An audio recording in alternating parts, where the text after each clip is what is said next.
well-orchestrated campaign sa inyong credibility, sa inyong pagkatao. And medyo kami ni Senator Ping, parang ayaw namin makinig kasi nangyari sa amin yan nung panahon ni Presidente Arroyo. So we know how it feels that sinisiraan, kinakalkal, pamilya mo, safety mo, etc. No? So we feel for you in that respect, no, without saying that anyone is guilty or innocent of a well-oiled campaign against you. But sana po maunawaan nyo rin naman po kami na regardless whether or not there is persecution, whether or not there is a well-planned campaign against you, ang issue lang ho sa amin, whether innocent or guilty based on the accusations. Kaya kung papayagan nyo po, just some short questions lang po to just help me decide. Kasi po, ayoko mag-convict ng isang taong inosente, pero ayoko rin po mag-acquit ng isang taong di ba na you don't want to convict anyone who's innocent, but you don't want also to acquit someone who's guilty. And alam mo naman kami mga abogado, napakataas ng tingin sa Supreme Court, lalo po sa Chief Justice. So as difficult as this may be, sir, allow me to just ask you these questions. Sir, pinakinggan namin mabuti yung 3 mong oras na although in-interrupt po namin yung pagsalaysay ng inyong depensa at lahat na nangyari. And in a long line of Supreme Court decisions, di ko nababanggitin, ay sinasabi din doon, pag testimony lang at walang kasamang either documentary evidence or other kind of evidence, minsan kulang to o kapos, or sinabi po ng inyong Chief Defense Counsel, based on your credibility. So tatanong ko lang po, will you be submitting other evidence po to bolster yung defense at yung ano po ninyo, yung storya po na sinabi nyo sa amin?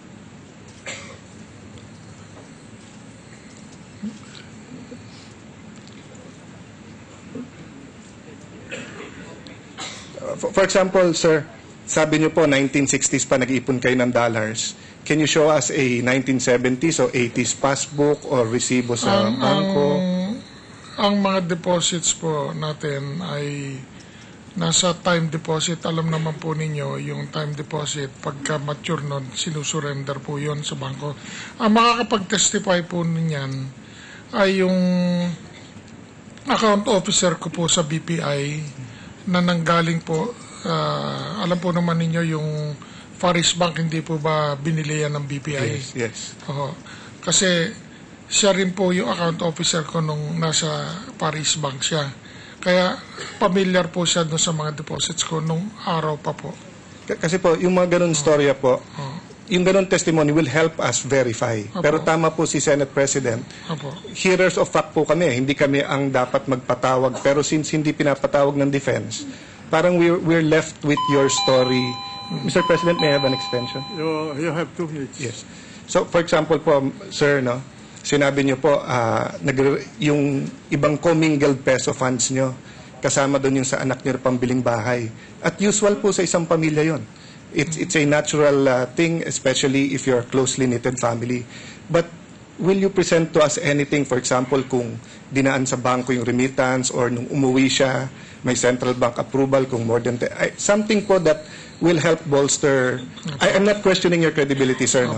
Ang sinasabi ko lang po, we have to act like judges here, and an ordinary judge will ask the same questions po.